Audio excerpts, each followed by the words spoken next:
तो तहव्वुर राणा को आज भारत लाया जा रहा है। दिल्ली में उसकी लैंडिंग होगी। जहन में आपके सवाल होगा कि भारत जब तहव्वुर राणा आ जाएगा, दिल्ली में जब उसकी लैंडिंग हो जाएगी तो उसे रखा कहां जाएगा। पूरी डिटेल्स आपको हम बताने वाले हैं। सबसे पहले तो ये जान लीजिए कि विशेष अमेरिकी विमान से उसे भारत लाया जा रहा है। कड़ी सुरक्षा के बीच भारत लाया जा रहा है। इस मिशन के लिए 7 लोगों की एक टीम बनाई गई थी। विमान दिल्ली के पालम टेक्निकल एरिया में उतरेगा। पहले हालांकि जानकारी यह आ रही थी कि आईजीआई एयरपोर्ट पर उतरेगा, लेकिन अब एयरपोर्ट बदल दिया गया है।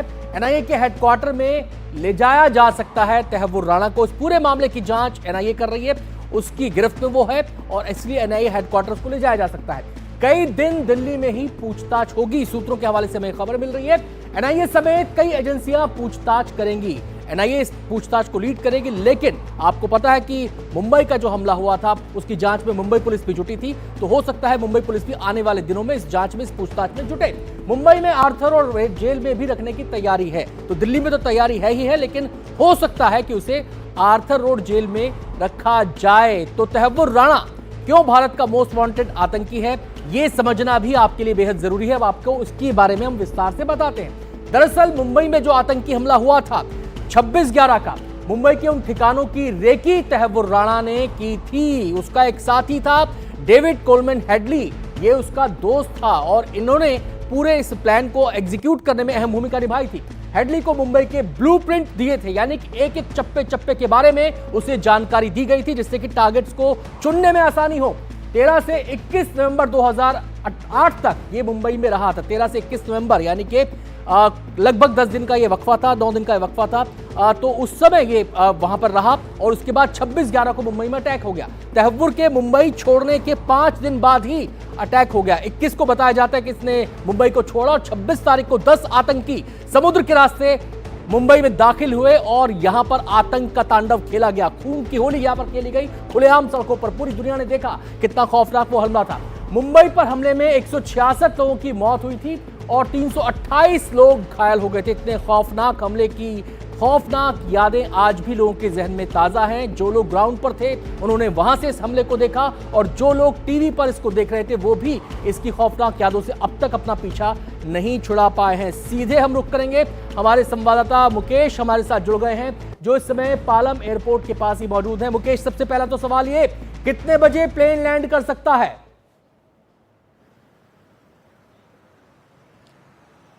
देखिए, अब तक की जानकारी के मुताबिक जो विशेष विमान है वो ऑन द वे है और 12 बजे के बाद कभी भी प्लेन जो पालम टेक्निकल एरिया है वहाँ पर लैंड कर सकता है। मैं अभी यहीं खड़ा हूँ और ये सामने मेरे पालम टेक्निकल एरिया है और यहाँ पर चूँकि ये आईजीआई एयरपोर्ट के ठीक बगल में लगा हुआ है, उसी का हिस्सा है और सुरक्षा कारणों से जो प्लेन है वो यहाँ पर लैंड कराया जाएगा और यहाँ से जो एनआईए की टीम है वो कड़ी सुरक्षा के बीच उसको यहाँ से लेकर जाएगी। अब तक की जानकारी के मुताबिक उसको यहाँ से जो लोधी रोड पर एनआईए का मुख्यालय है वहाँ पर लेकर जाया जाएगा।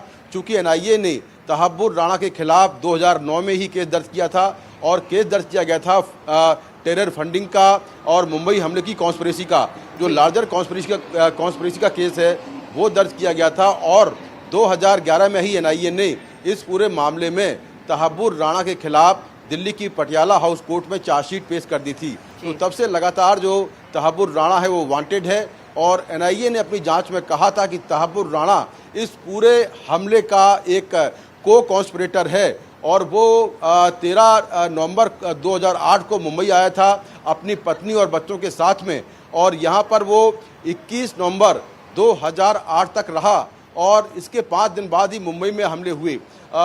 उस पर एलिगेशन ये है कि उसने मुंबई की तमाम जगहों की रेकी की और उसका पूरा जो ब्लूप्रिंट है वो अपने दोस्त डेविड कोलमैन हेडली को दिया और ये पूरी जो जानकारी थी जो 10 आतंकवादी मुंबई में हमला करने आए थे उनको ये सारी हमारे साथ राजीव रंजन हमारे संवाददाता भी जुड़ गए हैं। राजीव, अब तहव्वुर राणा जब यहाँ पर लैंड करता है तो उसके साथ आगे किस तरह से कार्रवाई होगी? देखिए, आपको बता दें कि मैं एनआईए हेडक्वार्टर के बाहर खड़ा हूं। आप देख सकते हैं कि एनआईए हेडक्वार्टर में सुरक्षा का घेरा कितना चाक चौबंद कर लिया गया है। दिल्ली पुलिस के जवान है, पैरामिलिट्री फोर्सेस के जवान है और जो सामने वाली सड़क आप देखिएगा कि दिल्ली पुलिस ने बैरिकेटिंग लगा दी, यानी वो रास्ता बंद कर दिया गया है, किसी को आने की इजाज़त नहीं है।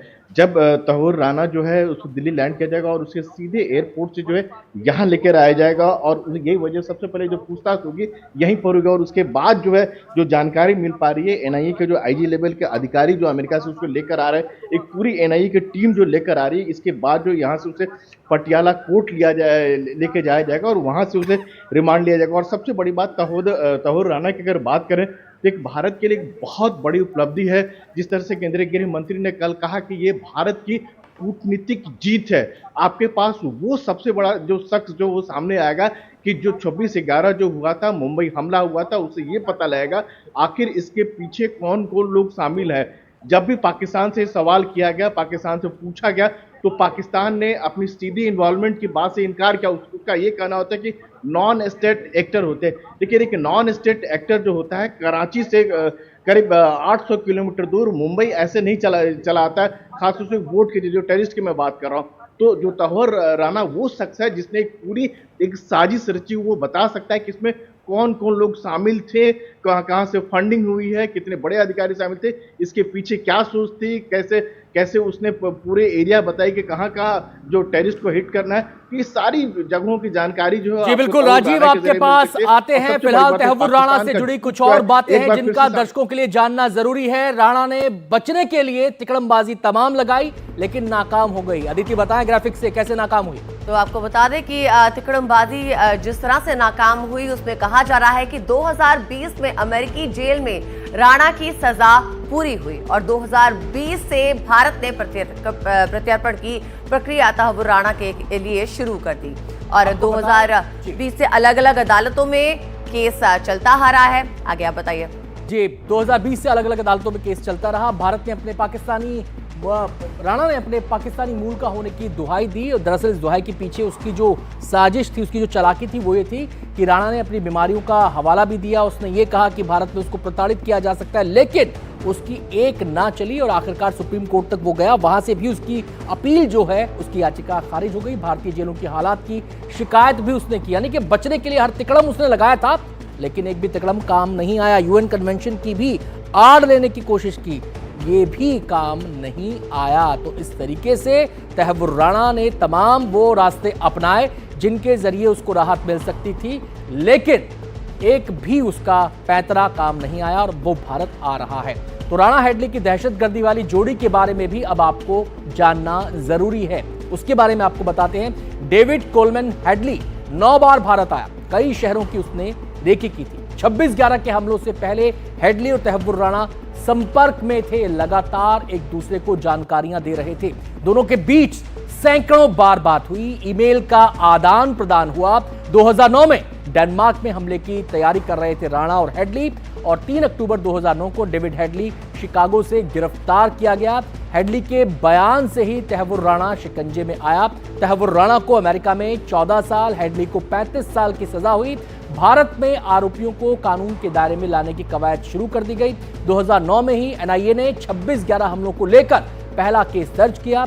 तहव्वुर राणा और हेडली समेत 5 आतंकवादियों को इसमें आरोपी बनाया गया था। तो ये पूरा का पूरा लेखा जोखा आपके सामने हमने रख दिया है कि कैसे चीजें आगे बढ़ी। सीधे हम रुख करेंगे, हमारे संवाददाता मुकेश और राजीव हमारे साथ लगातार बने हुए हैं। पहले मैं मुकेश के पास जाऊंगा। मुकेश, 7 लोगों की टीम इस पूरे के पूरे प्रत्यर्पण का जो प्रोसेस हुआ उसमें शामिल रही। अब सवाल ये उठता है कि जो पूछताछ तहव्वुर राणा से यहां पर होगी उसमें कौन कौन शामिल होगा? क्या यही 7 लोगों की टीम में से कुछ अधिकारी शामिल होंगे या यहां पर वो टीम बदल सकती है?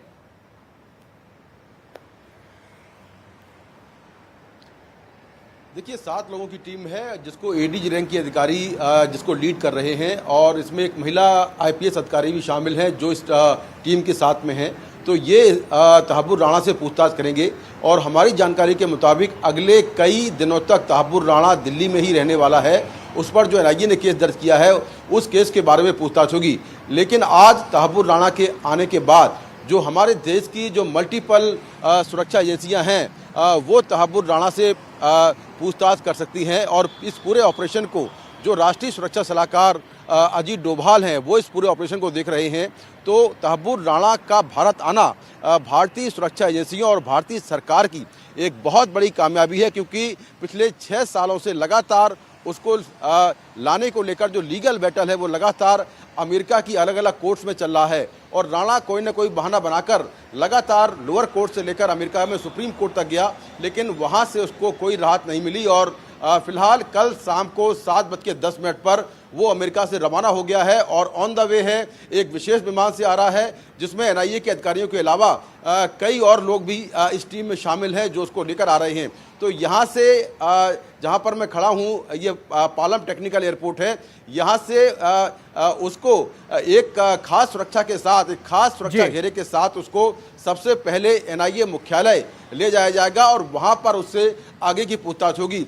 सुरक्षा कारणों से हो सकता है कि उसकी पेशी पटियाला कोर्ट में फिजिकल ना हो और वीडियो कॉन्फ्रेंसिंग के जरिए पेशी कराई जाए, ये भी पॉसिबिलिटी है। जी आते हैं मुकेश आपके पास। राजीव से भी बातचीत का सिलसिला जारी रहेगा, लेकिन एक लंबी कूटनीतिक प्रक्रिया चली है राणा को प्रत्यार्पित करने के लिए। भारत ने तमाम एफर्ट्स लगाए हैं, उसका नतीजा यह है कि आज राणा भारत आ रहा है। कैसे प्रक्रिया चली, क्या क्या हुआ, अदिति बताएंगी। तो भारत की उस कूटनीति के बारे में अब आपको बताते हैं कैसे राणा का प्रत्यर्पण संभव हो पाया। तो साल 2011 में एनआईए ने तहव्वुर राणा के खिलाफ चार्जशीट दाखिल की थी। 4 दिसंबर 2019 को पहली बार डिप्लोमेटिक चैनल से राणा के प्रत्यर्पण की मांग की गई और भारत ने 10 जून 2020 को तहव्वुर की अस्थायी गिरफ्तारी की मांग की। आपको बताएं, फरवरी 2021 में प्रत्यर्पण की मांग करते हुए अमेरिकी न्याय विभाग को नोट भेजा गया। ये पूरी प्रक्रिया हम आपको समझा रहे हैं कैसे कैसे चीजें आगे बढ़ती चली गई।